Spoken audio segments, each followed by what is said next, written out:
All right, everybody, welcome to the very first radio-free Boss Key. This is our audio-only podcast, and it has nothing to do with the game. So, just a quick disclaimer. Yeah, I mean, we're not going to be talking about Project BlueStreak.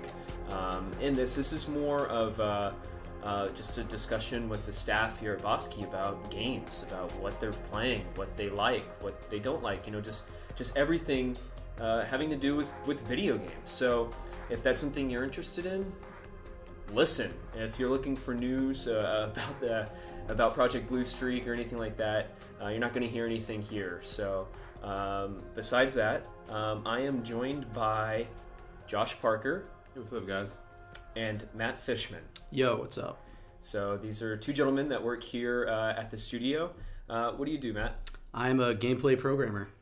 Josh? I'm a senior gameplay programmer here as well. Cool. And that's where we'll leave it in regards to work. Yeah. Yep. So, yeah, just wanted to start things off real quick, talking about what we're playing because, we are gamers. So, most everybody here that works here is a gamer. Yeah, I would say pretty much everybody here pretty much plays a lot of video games for the most part. Yeah, I mean, you've really got to be to work in this industry, right? Like, it's all about the passion for the games, and you need that love to put the work in. Yeah. Yeah, so what are you playing, Josh? Well, right now I'm kind of like tossing hats between playing a lot of League and unfortunately, I'm kind of like back into WoW again. Like I'm like back in, like, I'm playing with my wife now, which is kind of new. This is a different experience for me. Like, teaching somebody how to play WoW, which is, just been interesting. But yeah, that's really what I'm playing. I mean, I was playing a lot of Destiny. I was playing a lot of that. I was playing a lot of Advanced Warfare, playing a lot of that. But, right now it's kind of going back to my old, the old favorites, which is like how I work. New game comes out, I play it a lot, and then it kind of falls back to the old reliables basically, which is mostly League and WoW. Yeah, I play Hearthstone. Mm-hmm. I signed on, and it was like everybody was playing World of Warcraft. And like my BattleNet friends list is like, wow, okay, well the expansion came out, so I guess it got people back in. Oh yeah, man, my whole crew from college is all back playing. Like everybody's 100% back in on it, and it's pretty crazy, man. It's pretty crazy that the game has somehow found a way to like revive itself, and off of basically redoing the Burning Crusade expansion, which is just only really Blizzard could pull something like that off. It's like, hey, the first expansion, we're gonna give it to you again, but better, and you're gonna buy it, and you're gonna love it, and it's gonna bring all these people back to the game. So it's pretty awesome.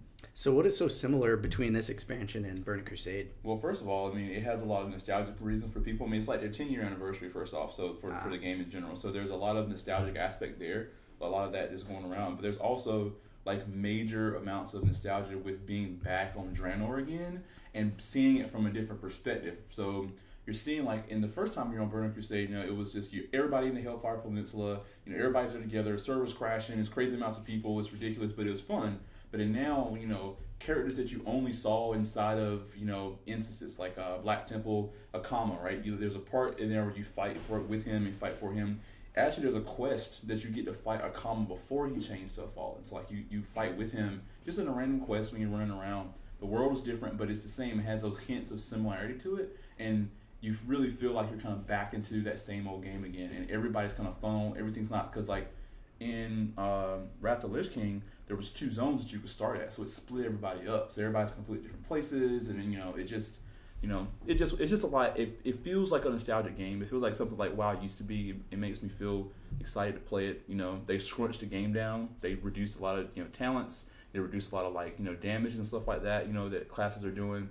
So it feels a little bit more in control. Like, when your mage is doing 100k damage in a raid and you're like, min-maxing that, try to get above that, it just gets kind of ridiculous. But now, it's kind of back to some similar numbers you can really understand and feel. 50k DPS is something that makes sense now. It's like, okay, that's cool. I can do that. I can get that number. So that's a lot of it, but a lot of it's really just being back on Draenor for me, because that was my favorite one. I mean, that world is interesting because it's not Azeroth, like it's another place, and that's cool. Yeah, that's the one thing that I've seen a lot of people say is that there's more focus on the characters and the fiction. I mean, there's definitely some really epic quests that happen when you're fighting alongside like very large, as far as lore is concerned, characters within the game, and that part about WoW has always been the part that a lot of people really loved about the game was the fact that, you know, this lore that Chris Metzen kind of put together was just really, really deep and just rich. But the games didn't really do a good job of really making you feel like you were a part of it. And this game is doing a very good job so far. Like, I mean, that you really feel like you're a part of the story unfolding, and you're not like a guy who got there after it happened, and you're not a guy who's getting there like right in the middle of it, but you have no control. Like, you're progressing that story as it moves forward. So it's really a testament to Blizzard just having this game out for a while, and they understand how to really deliver experience now for that game. So yeah, absolutely. I wonder, too, if they hired some new writers after the debacle that was the writing in Diablo 3. You know, like how many times you could listen to Zoltan Kuhl's ridiculous evil laugh before it becomes too much, you know? All right. Well, Matt, what are you playing? I've actually been playing a ton of PlayStation Vita, but I really love it, man. I'm playing a ton of small games on it, like Luftrausers. I don't know if you guys have played that game, but it's by Vlambeer, and it is f***ing awesome. Like, it is total arcade gameplay, but it's a testament to how much depth you can get out of a couple of very simple systems interacting. Like, for example, your ship regenerates health, but it doesn't regenerate health while you're shooting. So it's this constant sort of tug of war between attack and evasion. It's like you'll be attacking and then your ship's about to blow up, and then you've got to do these crazy loop-de-loops and evade for a while and then get your health back. And I wish Vita would take off. It's so sad that it seems to have gotten sidelined, because the screen is beautiful, the games are cool. You know, it's one of those unfortunate circumstances, I guess. I mean, why do you think that is, though? Like, why do you think that it seems that only Nintendo can actually come out with a handheld that people want to buy? Like, I mean, the console's good. I mean, Nintendo makes really good games. I mean, I'm not knocking them on that, but Sony makes good games too. I don't understand why it doesn't really work. I think it's the first party and third party support. You know, you don't have a really strong third party lineup. You know, Ken Levine, you know, a couple of years ago at E3 stepped up on stage. He's like, you know, held up a Vita. He's like, oh, BioShock's coming to Vita, and where the hell is that? It's like vaporware, just kind of, you know, evaporated. You know, I don't think that they have the support and those really big, you know, system selling titles. It plays to people like you and I in regards to nostalgia, those old types of experiences, you know, that we're playing on the system, and that's, you know, not highly marketable. I think also too. I guess when you look at the two cultures in perspective, right? Like, if you look at, like, you know, just Japanese culture and American culture, not like the differences in what they like and dislike, just how their urban societies are set up. And that kind of works for them. And then, but for us, you know, especially in North Carolina, like, I mean, you're driving pretty much everywhere you go. There's no real like actual time to say, you know, I'm going to sit down and play this, because when I'm at home, for me, it's always when I'm at home, I'm staring at my computer, I'm staring at my, you know, whatever console I have, and I'm staring at this handheld. And the handheld has to have so much compelling stuff to pull me away from those other things that it's just like, I might as well just go ahead and play on my, you know, my PC, or go play, you know, my PS4 or whatever. Instead of picking this other thing up, you know. So, Rohan, what are you playing? Man, I am playing the hell out of Dragon Age right now. Dragon Age Inquisition, not 2 or the original.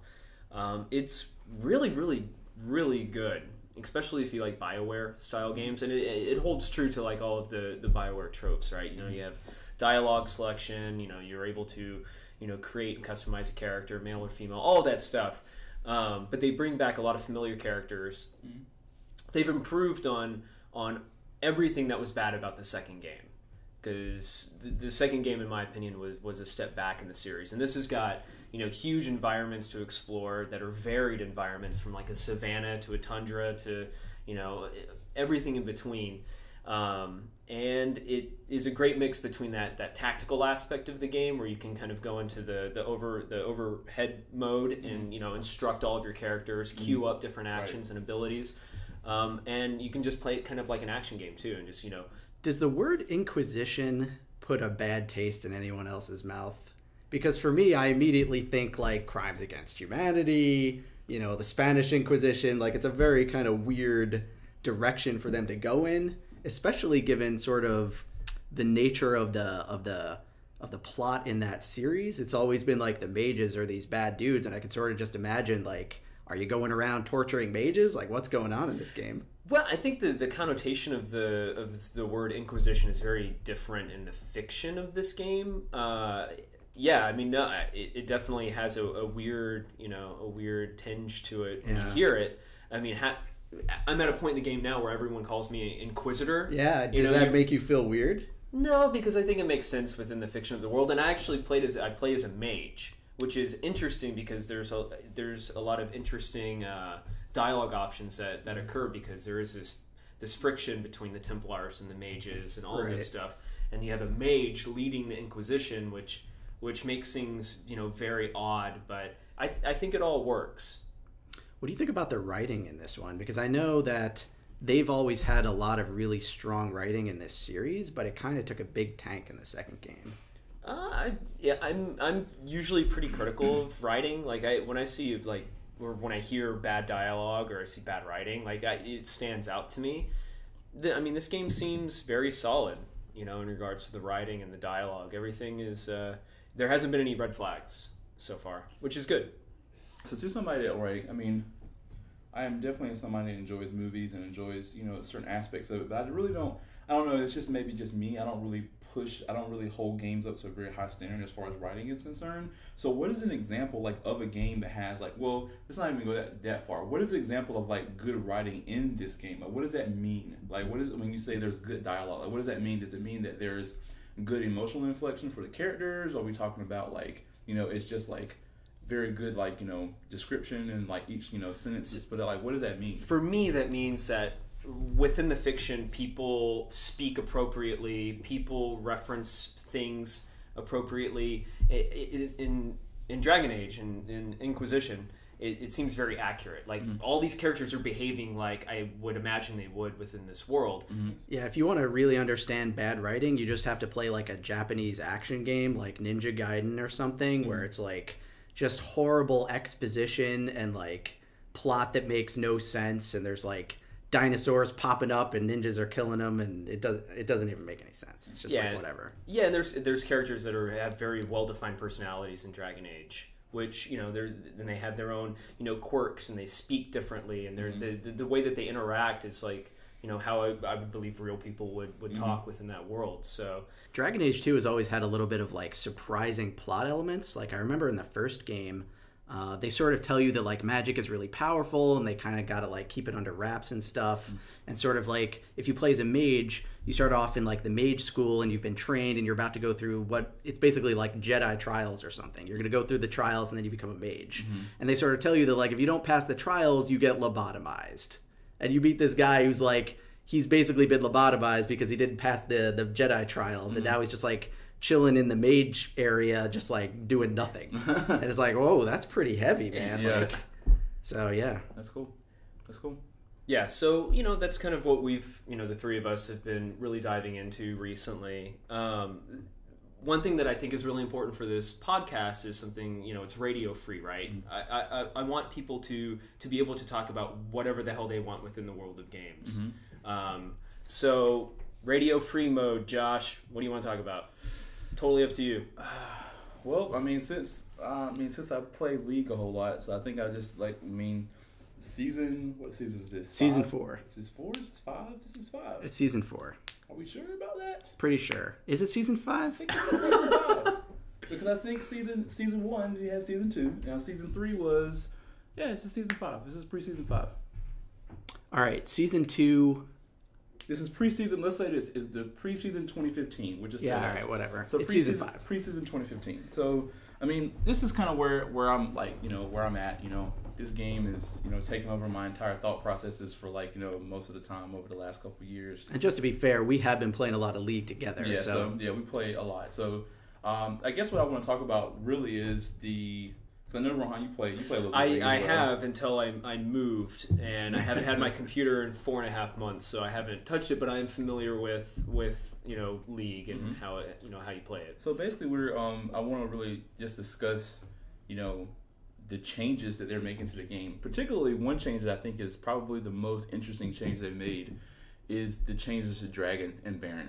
Those two changes are to me are a testament to Riot's ability to say, you know what, we're just going to turn it on its head, and people can have pro players from the the best pro players Bjergsen on down to me who's playing at the bottom of the thing. That's a big scale. Exactly. So we're all down to the bottom. You're all going to have to relearn a crucial aspect of this game, and is really interesting. So like, not to get too nerdy. Basically, the way Dragon works now is instead of Dragon giving global gold and spawning Dragon, basically gives buffs for how many Dragon basically kills that your team has in the game, and the buffs range from the first buff is like I think it's a 6 to 8% attack damage or ability power increase on your character. So being that it's percentage based means that this has a huge effect as the game goes on. Now your character gets really, really powerful. And then it gives you some more effects like, it gives you more pushing power, more damage versus minions and versus neutral monsters and stuff like that. And then the final one, I think it like doubles or triples like all the effects before. So you get 5 dragons and it's like bam. The game is over at that point. You get true damage on attack to like champions or whatever. And then you get like, all the other things are tripled or doubled or whatever it is, which is, to me, it's just like it makes... Before, the Dragon objective was clearly about global gold and being able to maintain a gold lead on the other team, which inherently makes you more powerful. But now this is like flat out more power. This is just like they're giving you tons of gold in this character that you didn't even have to really farm for it, you didn't have to kill anybody for it, and it makes that now these 2 objectives on the map. Before the map was very heavy towards Baron once you got past about 10 to 15 minutes into the game. Mm-hmm. Because Baron is going to, you get it, a couple of Barons and the game is pretty much over. Where I play at, solo queue, 1 Baron is pretty much the game. So now it's like, you have these 2 things which are, very equally empowered, especially when it comes to the late game. Baron can win you the game. Well, the Baron changes are basically, it doesn't give you the regen that it gave you before, so like the health regen and like mana or resource regen, but it increases your like recall speed by like a lot, and then it makes the minions around you push harder. So like the cannon minion gets more range. So now like he's outside of like basically poke range from like the enemy team or whatever, which is really good for like pushing and split pushing strategies. So just these changes in general have just been like boggling my mind. Like I just it's a lot to absorb too, especially in the pro scene where. Last season, you would see team compositions that were generally either siege compositions that were based around taking towers as fast as possible, or they were team fighting compositions, which were based around fighting at dragon and just winning the game that way by getting as many kills, as many dragons as you can, and then just storming into the base and killing the Nexus. But now, it's extremely unclear what the best way to play the game is, because you're not getting gold from dragon, you're getting access to these raw stats. It's like, should I be taking towers? Should we be contesting dragon? What kind of team are we going to make? It's really interesting. Yeah, so as a guy who hasn't played since these massive changes have taken place, I mean, to me, as you guys tell me, like, that fundamentally changes everything. Yeah, like, it does. Now, do you guys look at this as paying attention to what the pro players do, or... I think League in general is very much so a trickle-down effect. I mean, it kind of has this kind of aspect of... I mean, for good or bad, for good or worse, it's like, what is Korea doing first? Because Korea tends to adapt quicker to everything. What is Korea doing first? And then from there, the pro scene and streamers pick it up pretty quickly. And then from there, you have, it trickles down from the pro players down to like the low levels of range or whatever. But the one thing about this patch with so many changes too, because the thing about the changes in the game are, you have changes that can be per champion, and that can affect siloed groups of people. I don't play a lot of Ashe, but let's say I do. If they change Ashe and Ashe, now that affects me. So it affects Ashe players, right? But the changes they made are very systemic, like game mode changes. So this affects everybody, how everybody plays the game. So, I mean, like, for example, you see mid laners are now taking like 2 Morello Nomicons, right? So, because they want 40% CDR, which means that now mid laners have no magic resist, which means they die way faster. So mid lane is much more of a fight there. Then you see like the fact that the jungle is now harder. So top lane is not camped as much because the jungler has to really focus on getting through his own jungle, and he can't really camp it. So there's a situation where now you have, top is probably going to become more back to where it was in like season 2 and season 3, where you have more carry tops, where people are not playing like bruisers and tanks. They're going to be playing more skill-based top player, which is going to make the pro scene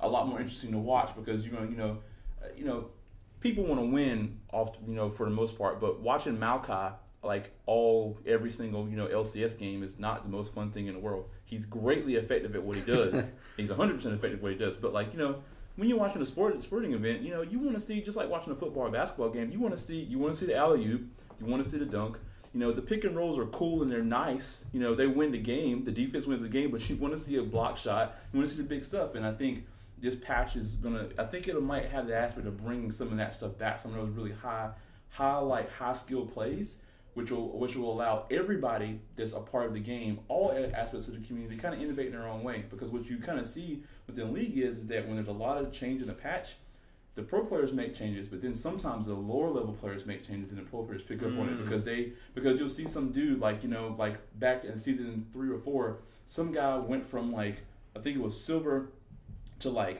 diamond just playing Zerath. Oh yeah, before he blew up. He just playing Zerath, and nobody knew anything about it. This guy, 1 week. Everybody thought Zerath was trash. Exactly, Zerath's terrible, and he goes from not ranked to diamond with Zerath. And it's oh wow. So then pro players go, okay, this dude's playing a lot of Zerath, and the next thing you know, they're all playing Zerath. Yep. Now Zerath is a big deal, and people see it because there's so many champions in the game, and people have their everybody has their favorite champions they want to play.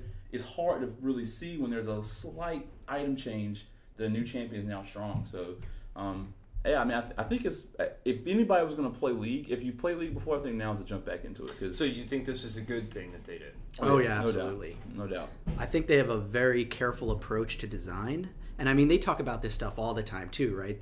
They have posts where they detail their design philosophy on various topics. And one of the things they've talked about for this season is asymmetrical objectives, which means that the dragon is giving you raw stats. You take towers, it's giving you map pressure and gold. Which one is better? Right. You have to make the choice as a team, right? And it's extremely unclear which is the optimal strategy, and so all these other strategies fall out of the fact that you don't know which one is inherently better, right? And the one thing that's cool about it too is that it kind of has an aspect of the community growing up.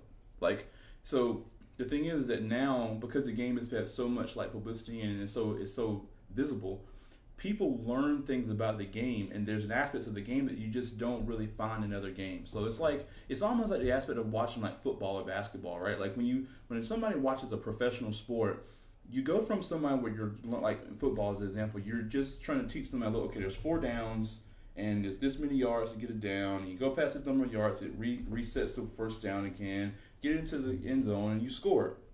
That's kind of where League was season 1, but really good players they're going to figure that stuff out. They're beyond that point. But see, now it's getting to the point where even your mid-level player or your low-level player understands very complex strategies within League.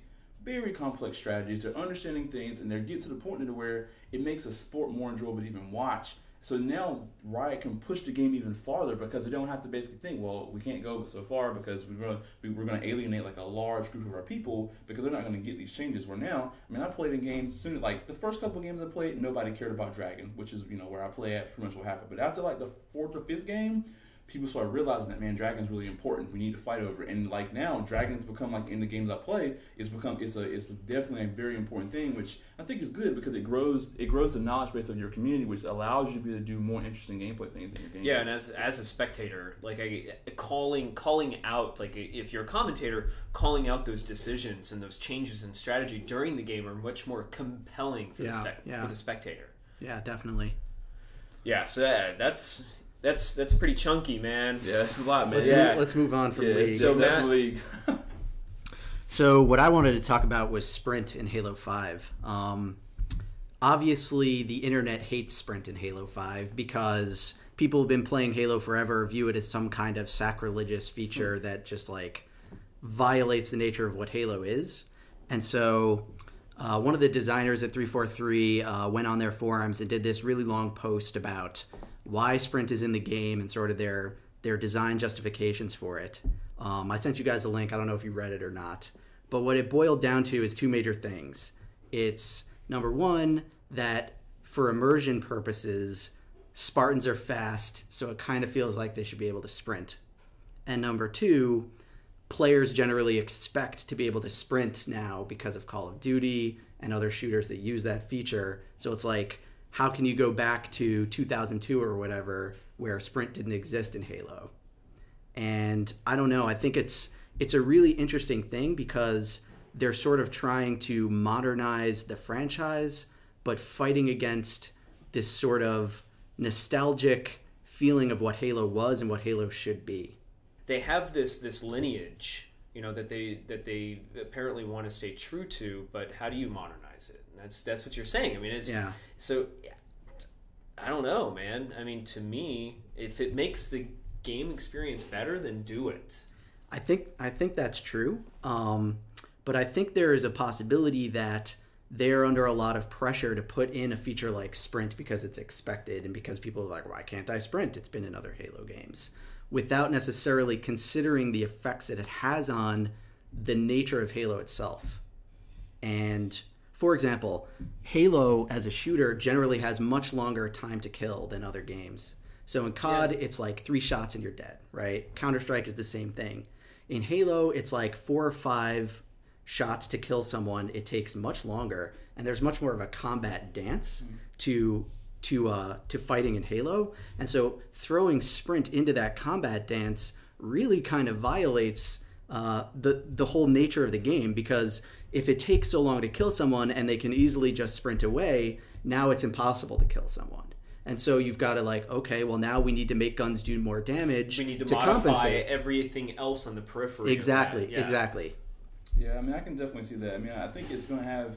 I mean, I'm not necessarily 100% against it, but as an old school Halo player, like I see where people are coming from, and I see that the imbalance is going to provide, because it has kind of the imbalancing aspect similar to what Armor Lock had, in Reach. It's a very like similar thing where it kind of breaks down that core aspect of gun, melee, grenade kind of thing that Halo really does really well, and it all when in Halo it's all about consistent aiming on a target for a set amount of time, and that means that all fights always end up being I fight you, and once we see each other we fight, and that's pretty much what happens. It's never like a situation where I see you and I fight you then I run away. And in the article he was talking about that players should have an avenue for escape, and though part of me understands that sentiment, and I don't necessarily 100% disagree with it, I like the engagement of Halo, right? The fact that once I see somebody, it's a fight. Like, we're going to fight because I saw you. But it's not as bad as, like, it is very refreshing from where COD is, because COD is, if I don't see you first, if you see me first, you, like, if we're all equal skill, you see me first, I'm dead. Yeah. Because, I mean, it's T-junction, boom, corner, 1, 2, 3, you're down, I'm moving on, and you're moving on to the next guy. But in Halo, it's not like that. It's not like that. Like, I get hit, and I can turn, and I can fight you, and I can win because maybe I aim better, maybe I can like LOS you better with it, I can strafe better than you. Maybe you land a great grenade. Exactly. Or maybe I can get into a good strafe move, so I can like strafe and actually gain ground on you, and I can get in close for like a melee attack, or whatever the case may be. So because that's there, it's very interesting to like force that engagement, and it makes the game really interesting. Versus my fear, like you're saying, is that now what's going to happen is people are going to constantly, it's going to get below 50% health. It's like, oh, about to peace out, and they're going to just run away. Yep. And that's going to just break down, and now that breaks down, it's just not going to be the same feeling. And I mean, I know they said that you won't regen armor and all that stuff, and I mean, I understand it, but I still just want to fight games. So I mean, would you say that they should stay true to what Halo is and embrace that? It's such an impossible question to answer, right? Yeah. Because they are fighting against the need to modernize the franchise, because it's going on this sort of older retail model where you've got to put out a box copy of a game at $60, right? Like, people are expecting new stuff in there. It's not like Counter-Strike where it can just live on in 1.6 and people are still playing it on Steam 10 years later, 15 years later. So they're in a tough spot. I don't envy that one bit, and I don't claim to have the right answer, but as a longtime Halo fan, I definitely think that they probably need to reconsider some of the decisions they've made. Now, that's not saying that Halo 5 is going to be a bad game, but I think there's probably a lot more nuance to adding these kinds of mobility options into Halo than it appears at first glance. Yeah, if you guys hear a lot of like banging and clanging, there's people cleaning up some stuff right outside of the door here. So just giving you guys a heads up, we have a very the walls are thin. It's actually Rohan. He's quite angry with us. He's just slamming things down. I know. Right now. I've destroyed my computer. Yeah, but I know. I mean, I think it's going to be interesting. But on the other hand, though, like I really respect the aspect of trying to push it forward. And I know it's difficult. Definitely. I know it's difficult. Especially when you have. I respect a lot of 343 because in general, they took up a job that was, almost impossible for them to really pull off. You grab a game that, Bungie has spent a lot of time cultivating this game, and Bungie has a full community of people that are 100% behind them. They trust everything that they do, and they're basically every word they say is gospel. And you take on this huge thing, and you have to live up to all of that, like all of that stuff. And it's not a situation where you can go, well, even though they have guys from Bungie that came over, you can't just you can't make your own way necessarily without being very, very, very calculated in what you're doing. Because in essence, the game kind of already lives. It's a living, breathing thing in the hearts and minds of a lot of people. And if you mess it up too much, you alienate the wrong sets of people. Because those are the people that are like, those are the the NeoGAF people. Those are the people on the forums. You alienate those guys. They get too upset with it. They can completely destroy your ability to get new people in your game. Yeah. So what I want to talk about is like this Amiibo thing, because I have. So Nintendo has released these little figurines. They're like Skylanders, right? They have a little chip in them that saves data, and you can, you put them on top of your Wii U gamepad, and it reads the data and interacts with games. I have zero interest in Skylanders. I have zero interest in all that stuff, but I don't know what it is about these things. They fascinate me. And every time I go into a Target or a Best Buy or a Walmart or something, I go over and I see if they have the rare ones because I want to collect them. Have you bought any yet? I have. And I don't even own a Wii. What? I don't even own a Wii U. So wait a minute. You're buying the Amiibos, but you are not using them. No, they're just collecting them. So you're insane. I don't know what... And I'm not like a big Nintendo fanboy. Like, I like Nintendo. I've grown up with Nintendo and stuff. But I don't know what it is. It's just this strange fascination I have with collecting these damn things because there's like rarity in them. There's like this whole subculture in like collecting them, and like there's 4 retailer exclusives that like it's just insane. So basically, you've been driving around town trying to find the Samus with 2 guns and like yelling at clerks and making people cry. No, the defective Amiibos are like a whole nother class of crazy, dude. Go to eBay and type in Amiibo defects, and you'll see completed listings for like Amiibos that are missing hands or like don't have legs and stuff, and they're selling for upwards of $100 or more. The dual cannon Samus was $2,500 sold on eBay. Wow, it's insane. Wow. But I don't know. It's weird because I'm like, whenever I'm in the area, I'll just say, let's go see if they have, let's go see if they have the Captain Falcon one because it's sold out everywhere. You're supposed to be playing Smash Bros. Like, that's the thing, right? Like, the Amiibos, they're even in the pose that the dudes are in the Smash Bros. Champ Select. So you're supposed to be like, oh, there he is. Well, supposedly I'm getting the Wii U with Smash for, the Christmas and all that. So I'm preparing myself. There is some method there, but I have never, ever bought anything like this before. But for some reason, there's just something about getting these damn things that is addictive. I understand, man. I completely get it because I am the exact same way about League of Legends characters. That they come out and I buy them, and I don't. And sometimes they're not even in the role that I main. Like I main. You just want to see what their taunts are. Yeah, I literally will buy them. I will boot up a bot game. I'll play them. And I'll play them in a bot game, see what their gameplay is, see what's cool about it, learn a little bit from that, and then I'll go right back to my main characters. Like, and I'll never play them again. Like, I literally have almost every single League of Legends character. I own almost all of them, and it's simply because I really like collecting things. And yeah, and I'm at a point in my life where it's like, I don't want like shit in my house. Like, I don't want clutter. I don't want any of that stuff. But you do. But I have the 3 Amiibos that I bought that have absolutely no use for me. Which ones did you get? I got Link, Mario, of course, and Mega Man. Because Mega Man's great, right? And apparently he's sold out everywhere, and he's rare. But this stuff like the Wii Fit trainer, it's like is bonkers rare, and it's going for like $40 on eBay. And I'm not going to resell these. It's just like, I don't know, since there's such demand for them. For me, the addiction on trying to find them and claim them as mine is It's like is real. So basically, it's like Pokemon. Basically, like you're just trying to search for them. It's so weird. I feel it. But what's cool is like I feel like a kid again, kind of. I completely you get know. it. I'm actually not even opening them. I'm just leaving them Whoa. in the package. Wow. So you're putting some like 40-year-old version. Yeah, that's a bit. Wow. That's a bit. Okay. I don't know, man. Well, when I did receive my boxes, you know when they re-released the Star Wars films. Oh in the no. early 2000s. You didn't. Sorry, the early 90s. I have those still in the packages. Oh no. The when Blizzard did the line of StarCraft and WarCraft toys, I have those all in the packages. All right, you want unopened. guys. Okay. Yeah. That takes a lot of dedication. I mean, but I understand the aspect of collection and wanting to collect things. So I can't really. I mean, it's also an aspect. There, especially with Nintendo stuff. There's a lot of nostalgic stuff there because when you buy one of these things, you're not just buying like this figure, which is cool, especially if it's in a really cool action pose. That's cool. But you're also buying like, you know, I remember when I was a kid and I played this game for the very first time on my Super NES. This is awesome. Like I'm reliving all this stuff all over again. So, well, it was going back real quick. I mean, we were talking about Blockbuster and growing up and stuff. Off the mic.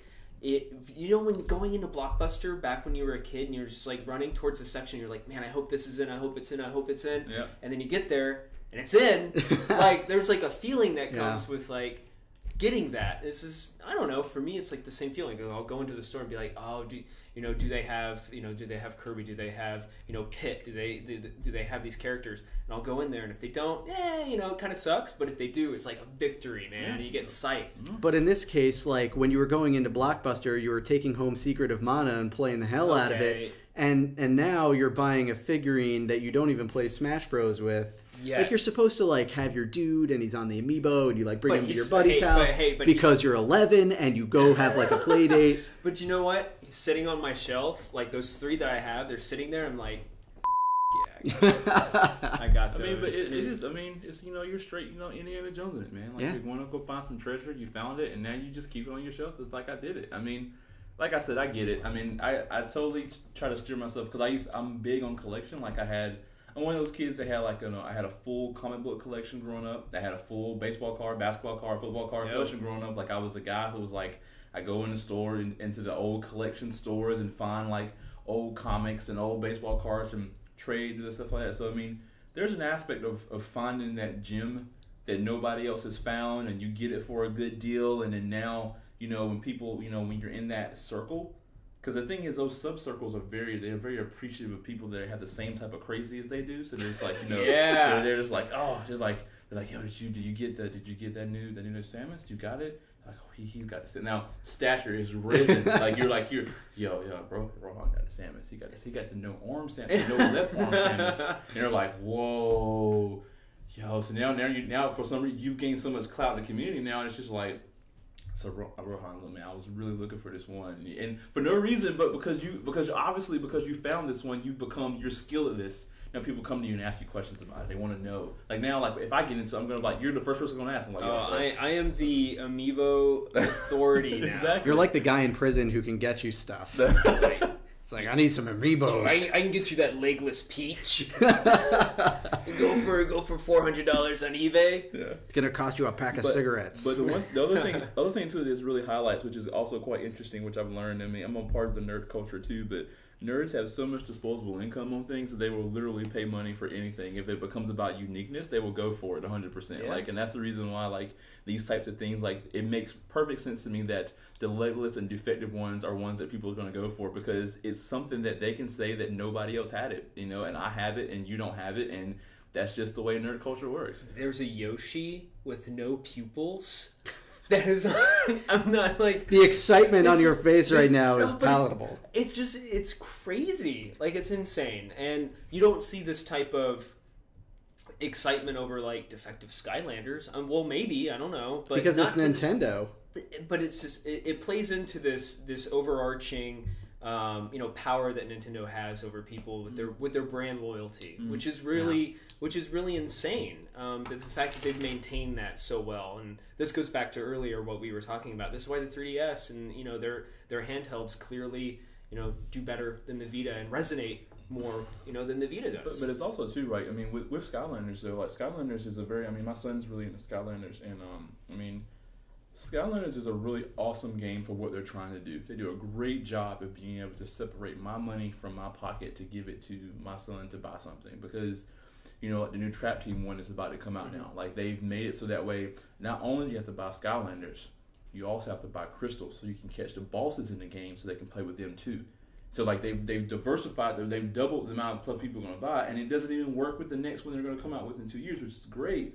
But like they'll never have a connotation with them because a Skylander will never transition through, right? People don't even know this kind of spawned from this Spyro universe, like, which is Spyro's a character that everybody kind of knows from old like PS1 days and stuff.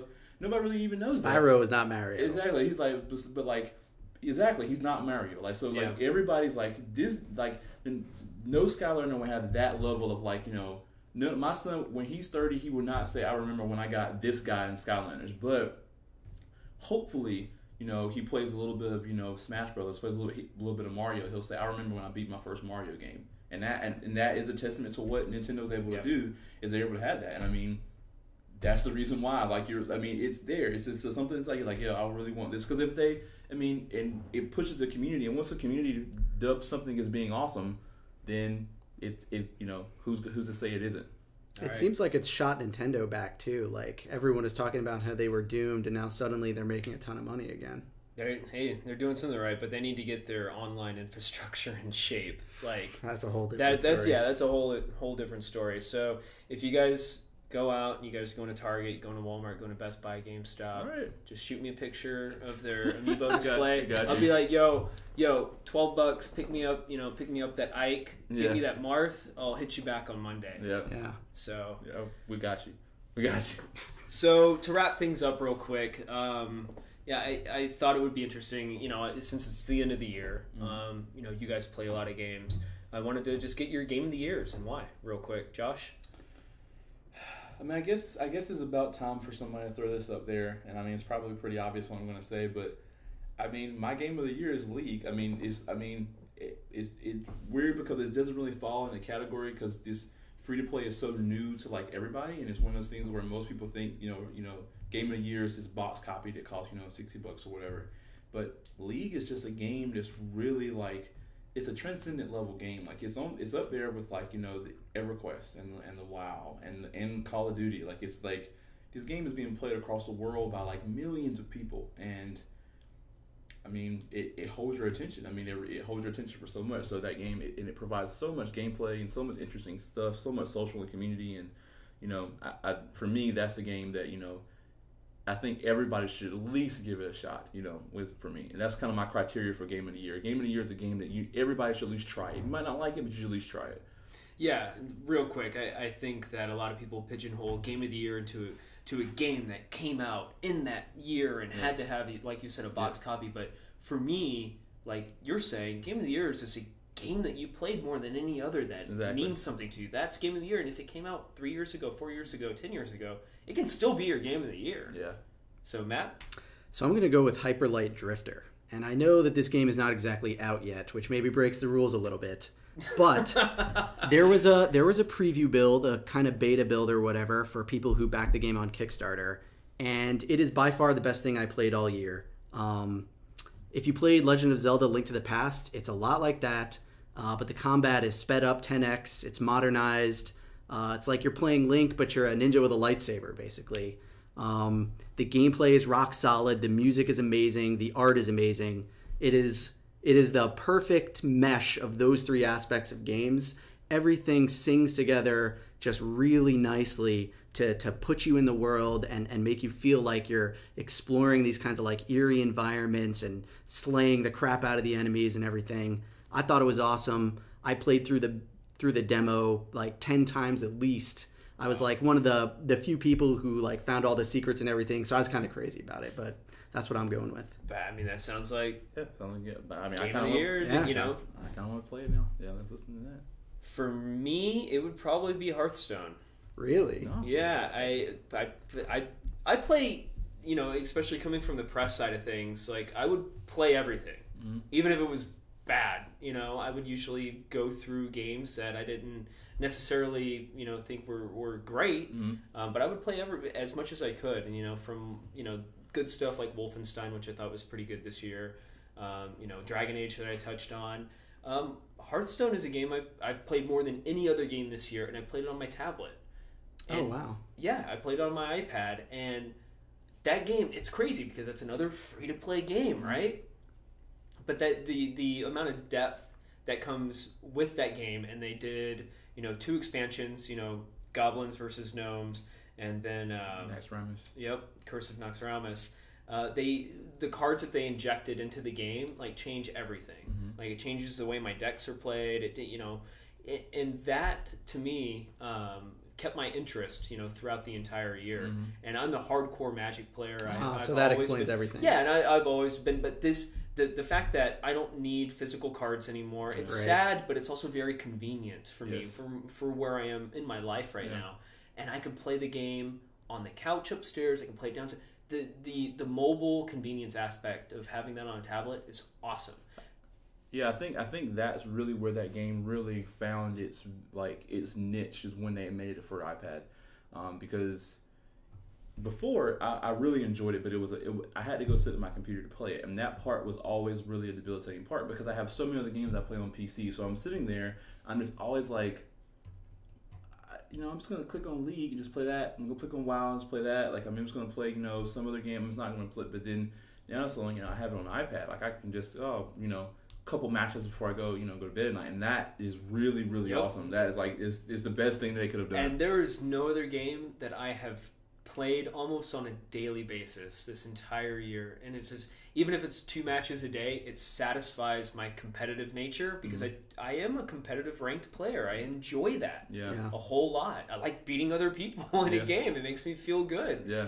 And the fact that you have control over your deck, you can build it from scratch.